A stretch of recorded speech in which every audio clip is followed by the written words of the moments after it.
store. But now, all you have to do is just buy exactly the same foods you ate at home, and then create your zero willpower, eating system, and still do the same thing just like if you did at home. You can even you can probably plan ahead of time, and then bring some Tupperwares with you. So let's say if you're going to eat 5 meals a day, and you wanted to go ahead and prep, let's say just 2 or 3 days, then you can bring about 10 or 15 Tupperwares. Doesn't take a lot of room, and there you go. You got your Tupperware set up, and you don't have to eat bad at all. So that would be perfect. Yeah. And that's actually what I did. On this trip, exactly what I did. I went ahead and bought everything I did, and I felt like I'm eating just at home. I have everything available. Yeah, and if you're staying at a friend's place, that's the best possible alternative. Just to have your Tupperware ready to go. Yeah. It's just like nothing's off, just like you're at home. Yeah, exactly. Okay, so I know like one thing which I struggle with when I travel. I know one thing a lot of other guys struggle with is the sleep schedule. Especially when you're traveling across different time zones with jet lag. I know it can be kind of tough. Yeah. What would you say to those guys to get back on a good schedule, which is going to support their abs? Well, you got to get on the right schedule as soon as possible. Sometimes you can't help it when when the plane lands at 6 a.m. or 5 a.m. or just some different time. But just get on the right sleeping schedule as soon as possible, because remember, sleeping is just as important as the working out part and the nutrition part. If you don't get to sleep, your muscles don't recover, and basically you're breaking more muscle down than you're building, and so you're going to lose muscle, gain fat. Just get minimum of 6 hours. Okay, I mean, you're going to be on a different structured daily routine now because you're maybe on vacation or traveling for work. So just make sure that you're able to get your sleep and try to get as normal as you can the fastest. So this way you don't run into any negative effects of that. Yeah, definitely. And I know probably the most common and the hardest adjustment to make is flying from the West Coast to the East Coast. Yeah. That one can be really tough, and I know it's a very common travel trip to make because you have to go to bed before you're tired, but you really just have to force yourself to get used to that new time zone as soon as possible. Because I know I've done some trips where it took me like a week to get used to it, and that's a week where your sleep is totally screwed up, and obviously your work productivity is not very good, and also it's terrible for your body. Exactly. Okay, so let's talk about some of the negative social situations, which are a lot more common when you're traveling. What are some of those negative social situations, and how can guys deal with them? Well, when you're traveling, a lot of times it may be work-related, or even if it's on vacation, you're going to find that you're always going out to eat. And you may be always going out for entertainment and having a good time. If that's the case, you definitely need to know how to deal with them, because you will run into those. You can check out the section about dealing with social situations, and also dealing with the section on liquid calories, which you'll find to probably consume a lot if you're out entertaining and having a good time. So definitely cover those concerns by looking at that section. I think another thing is if you're traveling for work, you may be working a little longer than usual because your work schedule is going to be a little different. You want to have your food available at work, because again, if not, then you're just going to grab whatever is available, and because you're not at home, it makes it that much tougher because you don't know where the restaurants are, you don't know what's good and bad. You're going to grab whatever is available. If you can, definitely just bring your food to work. If you didn't have a refrigerator, then just bring the food that you prepped. Didn't need a refrigeration and the snacks. And if you do have a refrigerator and you did have a kitchen, then just bring your zero willpower meals with you. So this way you don't have to go into bad habits. Yeah, and that would be the best possible alternative, because I know I've had a lot of trips where we're in an office all day, so eventually I get really hungry, and there's bagels and stuff lying around. Yeah. So I end up eating a few of those. The vending machine. Yeah. Then later on someone's like, I'm running to Wendy's, what do you want? And yeah, and it's just a bad situation. So if you can prepare in advance, then it's a great way to avoid that. All right, so let's talk about another thing which guys struggle with is, typically, on a vacation they're going to be busy having fun. On a business trip they're going to be busy working, but typically not going to have a lot of free time while they're traveling, and they're going to struggle to have the time to work out. What would you say to those guys? What should they do to get the time to work out? What you have to do is you have to first find out and structure a time, because when you're at home, you probably structured a time either before work or after work, or maybe during lunch.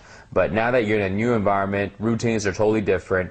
You have to structure a time as soon as possible, because if not, you're not going to be able to get it in there, because your time's going to be filled up with new activities and everything is new and there's new people, and so structure your time in the beginning. When you get there to your new location, kind of look at your daily schedule and find out, hey, what am I doing today? I got to do this and do this and do this and do this. Okay, so when can I work out?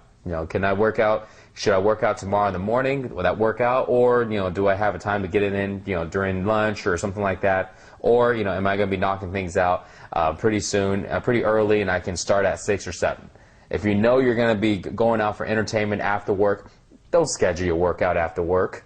Because you're not going to be able to make it, and your buddies are going to call you out, or your coworkers are going to call you out, and you got places to go to. So make sure you structure that in ahead of time, so this way, you can make it there, and then make it realistic.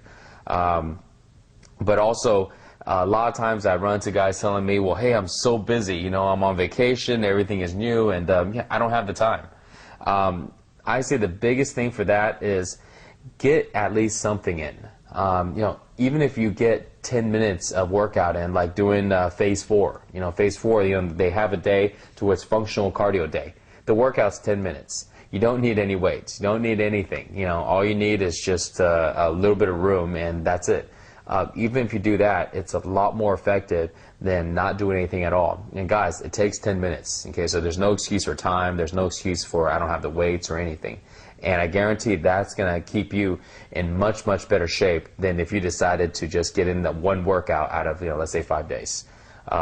So I think that's what they can do as far as, solving how to work out, because it's really difficult in the beginning. Yeah, definitely, and I think that's a key point that you brought up too, because I know one concept we've been talking about lately is momentum. Yeah. And keeping the momentum going. And I know if you just don't do anything for the entire time you're traveling, that's a huge momentum stopper, and it's going to be very difficult to start back up again once you get back. And who knows, maybe you won't start back up, and all the work you put in is going to be lost. So keep that momentum going. At least do something, even if you can't do the full workouts. Yeah, I agree. Okay, so I think we covered some of the major difficult situations. Mike, what are some of the action steps that guys should take if they have a trip coming up, or they have a trip that they know that they're going to be going on? What should they do in advance to make sure that it's going to be a good trip? Well, if you have a trip coming up pretty soon, or the times, you definitely want to go ahead and find out if there's a gym around there. Find out if they have a gym at the hotel you're staying at, or the motel, or if you're staying at a buddy's house. Find out if there's a local gym that's in that area, and if you have a membership to there. I'll say that's the first thing. Second thing is the nutrition part. Find out if they have a kitchen, if they have stovetop, and find out if they have kitchenware available. You may need to pick some up if they don't. If they have basic things like microwave, toasters, things like that. And if they don't, then you need to go ahead and plan for other things. Basically, you need to make sure you have a grocery store close to there. And if not, find out where it's at. So you need to make sure every step of the way, you got everything kind of planned. Because the last thing you want to do is go there and just wing it. And go there and just well, I'll figure it out when I get there. Because before you know it, it's going to take you at least a few days to figure it out. And if your trip is like 4 days, well, then you just went through 4 days of trashing out. And a lot of guys go, well, I couldn't do anything about it. Well, it only takes, probably takes about 30 minutes to pre-plan, look up the internet, and just kind of, plan these things out ahead of time. And once you get used to it, it becomes very easy to do that. I'll say do that definitely, and you probably want to do it as soon as possible, as soon as you know where you're staying. And a lot of times, sometimes when guys travel, they have a choice of where to stay. And this makes it really easy. Find a place that has a gym. Find a place that has a kitchen. I did that the last time I traveled. And I actually had a full kitchen. And I had to choose. This is funny. I had to choose between a nicer hotel, that didn't have a kitchen, or one that wasn't as nice. It wasn't, bad. It was just, it could have been better, but had a full kitchen. Yeah. You know what? I went with the kitchen because I knew that who cares if I laid on a nice silky bed and everything? I'm gonna eat like crap all day long. So yeah, exactly. Plan ahead of time. Yeah, and I think, really an ounce of prevention is worth a pound of cure here, because, don't do the thing everybody does and get yourself into a terrible situation and figure out, like, oh, shit, what do I do now? Yeah. Figure out in advance how to get yourself in a place near a gym and in a place that has a kitchen, and things are going to be real easy on you. Exactly. Okay, so that's it for travel. Join us in the next video, and we'll talk more about diet and nutrition.